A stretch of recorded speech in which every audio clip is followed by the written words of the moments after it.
Ito guys, ito natin ilalagay yung kukunin natin later na marble na male.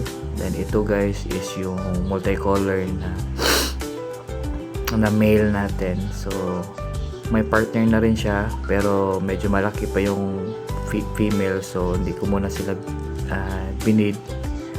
Kaya dyan na muna siya, flex na muna siya dyan. Then ito guys, ito naman yung father. Ito yung male ng first breeding natin, yung kanina, yung mga fry na medyo malalaki na. So ito yung father nila. Yan. And ito naman yung na-acquire natin, I think last Monday. Ito ay I believe AOC na blue rim na male. So hopefully makapag-breed tayo nito.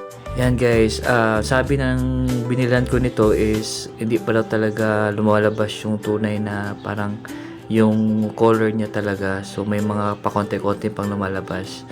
And hopefully, kita natin yung full talaga niya na color. So yun na muna guys, yung update natin for this video. And don't forget to follow and subscribe.